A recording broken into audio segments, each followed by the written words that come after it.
আসসালামু আলাইকুম, good morning, welcome back to my channel Tona daily blog. তো আশা করি তোমরা সবাই খুব ভালো আছো আর আমিও খুব ভালো আছি। তো সকাল থেকেই আমার চাকরি শুরু হয়ে গেছে। তো দেখো মেয়েকে সকাল সকাল রেডি করেছে আর এখন স্কুলটা তাড়াতাড়ি হয়ে যাচ্ছে, মানে গরমকালে 7:30 থেকে স্কুল আর শীতকালে থাকে 8টা থেকে। তো আমাকে একটু তাড়াতাড়ি উঠতে হয়। তো এদিকে দেখো মেয়েকে রেডি করে নিয়েছি। বলে দাও আমি এখন স্কুলে যাচ্ছি, বলে দাও।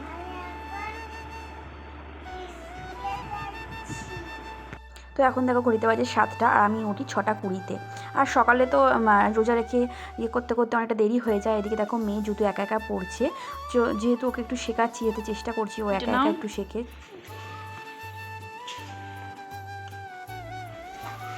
এই দিক দিয়ে নাও,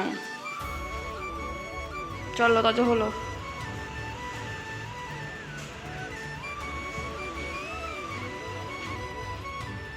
তো তারপরে দেখো বাড়ি এসে আমি বিছানাগুলো গুছিয়ে নিচ্ছিলাম। এদিকে জানাটা খুললাম, জানলা থেকে প্রচণ্ড রোদ আসছিল। আর আমি সার্ভে করতে একটু সকাল সকাল সকাল বলতে কি খুব সকালেই বেরিয়ে যাই, 8টার 10-15 মধ্যে আমি বেরিয়ে যাই, যেহেতু আমার একটু সুবিধা হয়, তাড়াতাড়ি চলে আসতে পারি। কারণ রোদের তেজটা প্রচণ্ড বেড়ে যায়, রোজা রেখে বাইরে বেরোনো মানে বাইরে কাজ করাটা খুবই কষ্টকর হয়ে যায়। তো দেখো এদিকে আমি রেডি হয়ে নিচ্ছি, রেডি হয়ে আমি চলে যাবো আমার সার্ভে করতে। তো দেখো মুখে একটু সানস্ক্রিন মেখে নিচ্ছি, যেহেতু বাইরে একটু বেরাতে হয়, তো একটু সানস্ক্রিন না মাখলে হয় না। তো চলো তোমার সাথে থাকো। আজকে আমাদের রান্না হবে মাছ, কাটা মাছ, রুই মাছ। মাছ ধোয়া হচ্ছে এখন, গুনে গুনে রান্না করো। লেজা নেই? লেজা কি হলো? লেজা খাওয়া গেছে আমার? থাক, একদিন হয়ে যাবে। তো এখন মা বলে দিয়েছে মাছের ডাল দিয়ে মুগের মাথা, মানে মাছের মাথা দিয়ে মুগের ডাল। তো হেভি টেস্ট, এটা খাওয়া হবে আজকে, স্পেশাল রান্না। তো এদিকে দেখো মা রান্না স্টার্ট করে দিয়েছে, ওদিকে গ্যাসে হচ্ছিলো ডালটা আর এদিকে মা কাঠেই বেশি রান্না করে। দেখো এখন আমি গোসল করে নিয়েছি, এইমাত্র গোসল করে উঠলাম, একটু কাজ মার হাতে হাতে একটু কাজ করে রান্না করছিল, তো একটু কাজ করছিলাম। আর ওদিকে মামামেরও গোসল করা হয়ে গেছে, মামাম ওদিকে ড্রেস পরছে। তো এদিকে যে ব্লাউজগুলো আছে, তো এইগুলো এখন সেলাই করব, কিছুটা করব, করে তারপরে নামাজ পড়বো, নামাজ পড়ে তারপরে রেস্ট নেব। তো সারাদিন রোজা রেখে কিছুই ভালো লাগে না করতে, তাও করতে হবে, যেহেতু কাজ এইগুলো তো ইম্পর্টেন্ট কাজ, চলার পথে তো করতেই হবে। তো সকালে সার্ভে করে চলে এসেছিলাম, চলে এসে বাড়ির কাজগুলো করলাম, বাড়ির কাজ করে এখন এই ঘরের কাজগুলো করব। ঘরের মোটামুটি সব কাজই হয়ে গেছে, ঘর মোছা শুধু কাজ থাকে, আর কোনো কাজ থাকে না, সব কিছু রান্নাবান্না তো মাই করে। তো চলো এখন সেলাইটা করে নিই আর মাম্মামকে ওদিকে জামা প্যান্টটা পরিয়ে দিই। চলো তোমরা ব্লগটা দেখতে থাকো। তো তারপর দেখো মাম্মাম গোসল করে আসার পর ওকে আমি রেডি করিয়ে দিচ্ছিলাম, ওকে মাথাটা আছড়ে দিচ্ছিলাম। আর ও কন্টিনিউ বলে আছে হাই ফ্রেন্ড, হাই ফ্রেন্ড, তোমরা কেমন আছো, আমি এই করছি, আমি সেই করছি। আমি বলছি আমি তোকে বলতে হবে না, আমি ভয়েস ওভার দিয়ে দেবো।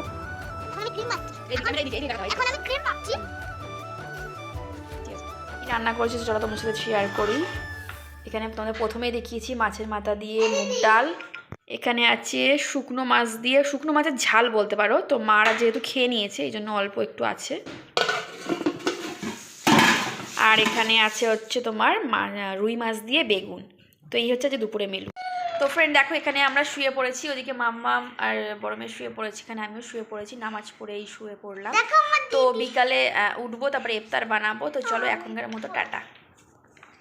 তো দেখো বিকালে ঘুম থেকে উঠে নামাজ পড়ে তারপর রেডি করছিলাম ইফতারের জন্য। তো পেঁয়াজি বানিয়ে নিয়েছিলাম, আমার একটু চপটা খেতে একটু বেশি ভালো লাগে ফলের থেকে। তো তারপরে দেখো ওপর থেকে যে জামা কাপড়গুলো ছিল সেই জামা কাপড়গুলো আমি নিচে নিয়ে এলাম। এদিকে আমার কাজটাও ইফতারও রেডি করছিলাম, এদিকে আমি জামা কাপড়গুলোও গুছিয়ে নিচ্ছিলাম। তো এদিকে দুদিক থেকে দুরকমভাবে কাজ করতে আমি খুব সুবিধা হয়, যেহেতু আজানের টাইম হয়ে যায়। আর এদিকে দেখো মাম্মাম কন্টিনিউ ক্যামেরার সামনে এসে একটু ঢং করে দিয়ে যাচ্ছে, আমি বলছি ক্যামেরার সামনে যাস না, ও সেই ঢং করবেই করবে। তো দেখো ঝটপট করে কাজগুলো আমি করে নিচ্ছি, যেহেতু আজানের সময় হয়ে যাবে। তো চলো তোমরা পাশে থাকো। তো তারপরে দেখো মাম্মামের এটা রোজ ডিউটি, ও রোজ আমাকে শরবত গুলে দেয়, ও আমার প্রচুর প্রচুর হেল্প করে, ও হেল্প করে আমার বড় মেয়েও হেল্প করে। তো তারপরে দেখো আমরা দুজনে মিলে আমার পাশে প্রত্যেক দিন ও বসবে, আমি যেভাবে সেজে বসবো ও ওইভাবে ওড়না মাথায় দিয়ে সুন্দর করে বসবে। দেখো এখানে মাম্মাম পড়তে বসে গেছে, ও স্কুলে হোমওয়ার্কগুলো, তো সেই হোমওয়ার্কগুলো করছে। তো ওখানে না, এইখানে তুমি কোথায় লিখছো? এইটা what is your father name এখানে হবে, এখন দিয়েছে what is your father name, তো এখন ও সেটাই লিখবে অ্যান্সারটা। প্রথমে লেখো, কি লিখবে প্রথমে? M Y. ওয়াই লিখলে কেন, এমটা কোথায় গেল? ও এমটা এইখানে, সুন্দর করে লেখো। ও সুন্দর করে লিখতে হবে। তো সারাদিন রোজা রেখে ভালো লাগে না, কিন্তু তাও মেয়েকে পড়াতে হয়, একটু টাইম দিতে হয়, ওকে টাইম না দিলে ওকে কে পড়াবে, আমি ওকে পড়াই যেহেতু। তো তারপরে দেখো রাতের বেলা আমার শ্বশুর আমাকে মানে 2 প্লেট বিরিয়ানি দিয়ে গেছিলো, মটন বিরিয়ানি। তো ভীষণ মজা করে খেয়েছিলাম, কারণ অনেক দিন পর মটনটা খেলাম আর কি। সেই এখন দোকান যেহেতু অতটা খোলে না, তো এই জন্য দিয়ে আসতে পারে না। আর আমার বড় মেয়ের রোজ ডিউটি ছিল আটা মাখা, আমি ওই রাত্রে রুটি খাই, তো আটা মাখা ও আমাকে হেল্প করে খুব প্রত্যেক দিন। এদিকে দেখো আমি রোজ রাত্রে মানে স্কিন কেয়ার করে তারপরে ঘুমাতে যাই, এটা আমার প্রত্যেক দিনের অভ্যাস। ওদিকে দেখো বিছানাটা করে নিয়েছি। তো আজকে ব্লগটা কেমন লাগলো তোমরা অবশ্যই কমেন্ট করে যাবে। সবাই খুব ভালো থাকবে, সুস্থ থাকবে, টাটা।